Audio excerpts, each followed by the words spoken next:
అసలు కులగణన అన్నది ఎప్పుడో నుంచో జరగట్లేదు మొత్తం భారతదేశంలో. ఇది తీర్పు ఒక 2 రాష్ట్రాలకి గురించి ఇచ్చిన తీర్పు కాదు, భారతదేశానికి గురించి అంతటికీ ఇచ్చిన తీర్పు. ఈ తీర్పు ఈ రకంగా ఇచ్చినప్పుడు రాష్ట్రాలు తొందరపడకుండా ఒక హేతుబద్ధంగా ఇంపారిటికల్గా కులగణన చేయమన్నప్పుడు అసలు మాదిగలు వాళ్ళ దాని ప్రకారం, వాళ్ళ వాదన ప్రకారం మనం తక్కువగా సెలెక్ట్ కాబడుతున్నాం, కొన్ని కులాలు అసలు సెలెక్ట్ కాబడట్లేదు, వాళ్ళు ఎందువల్ల సెలెక్ట్ కాబడట్లేదు అన్నది చెప్పాలి.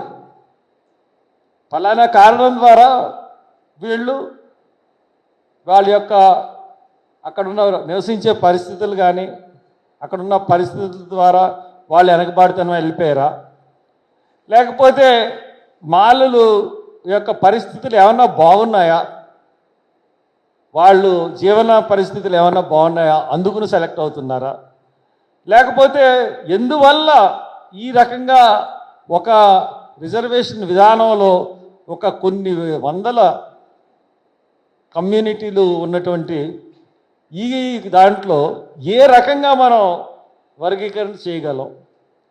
కాబట్టి ఇప్పుడు ఈ వర్గీకరణ వల్ల కూడా కింద స్థాయిలో ఉన్న కమ్యూనిటీస్ ఏవైతే ఉన్నాయో ఈ రోజుకి 1% కాదు, 0.5% కాదు, ఒక మనిషి కూడా రిజర్వేషన్ పొందని కమ్యూనిటీలు ఉంటుంటే ఇప్పుడు వాళ్ళందరికీ కూడా ఈ 15%లో వాళ్ళందరూ కంపీట్ చేసి వెళ్ళడానికి ఆస్కారం ఉంటుంది. అంతేగాని నాకింత నీకింత అని పంచుకోవడానికి ఇది ఏమన్నా ఆస్తియా? ఇది రాజ్యాంగం ఇచ్చిన హక్కు. ఈ హక్కుని కాపాడుకోవాల్సిన బాధ్యత మనది.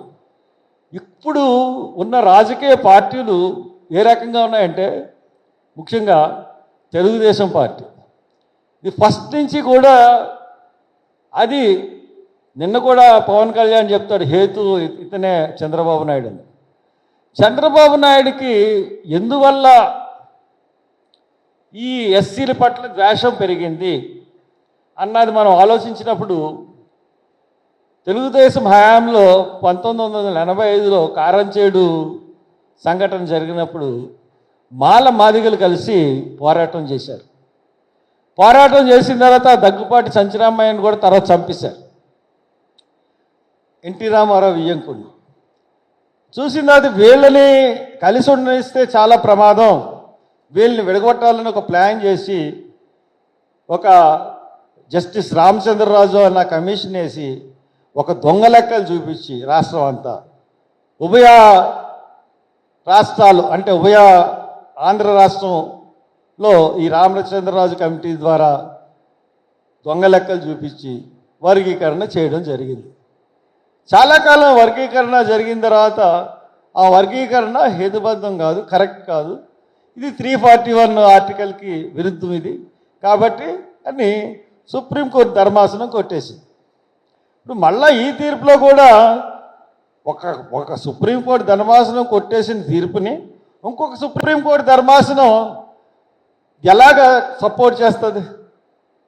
దాంట్లో అక్కడ బేలా త్రివేది అన్న జడ్జి ఆవిడ క్లియర్గా చెప్పింది 341ని టచ్ చేయకుండా దీని జోలికి మనం వెళ్ళడం కరెక్ట్ కాదు. 341 టచ్ చేయాలంటే పార్లమెంట్లో 3/4 మెజార్టీతో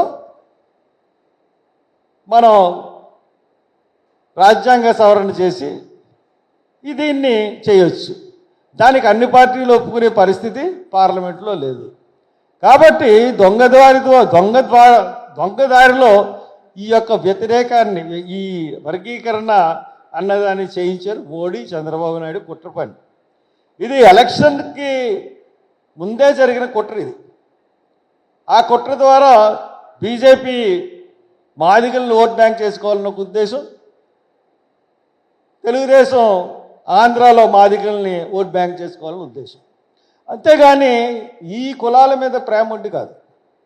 ఈ రోజున ఇంత అశాస్త్రీయంగా ఈ రోజున చేశారు. సుప్రీంకోర్టు తీర్పులో ఏముందంటే ఈ వర్గీకరణ చేస్తూ ఖచ్చితంగా దీంట్లో క్రిమీ లేయర్ పాటించాలి అన్నది తీర్పు. అసలు క్రిమీ లేయర్ అన్నది శాసనసభలో పెట్టిన వర్గీకరణ బిల్లులో క్రిమీ లేయర్ అన్న మాటే అసలు ఎత్తలేదు. అంటే ఎందుకు ఎత్తలేదు? దీన్ని మళ్ళీ కోర్టులు కొట్టేయాలి. మళ్ళీ కోర్టులు కొట్టేసిన తర్వాత వీళ్ళిద్దరూ తగాదా ఆడుకోవాలి.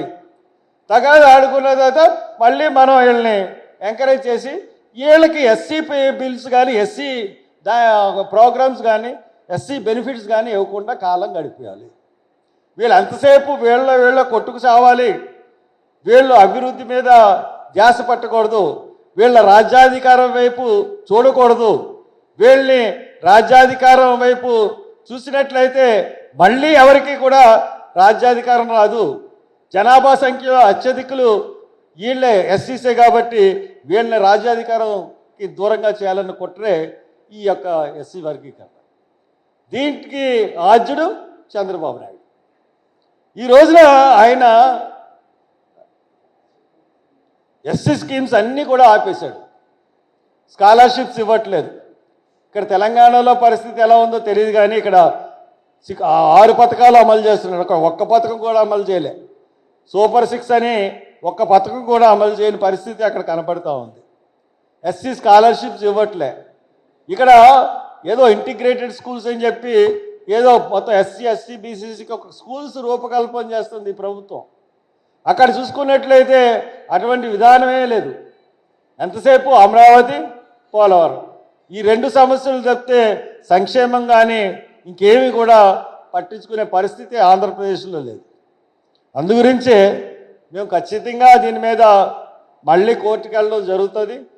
కోర్టుకు వెళ్ళడం జరగకుండానే జరిగిన తర్వాత డెఫినెట్గా కోర్టులో కట్టేస్తారు. అది మాకు తెలుసు.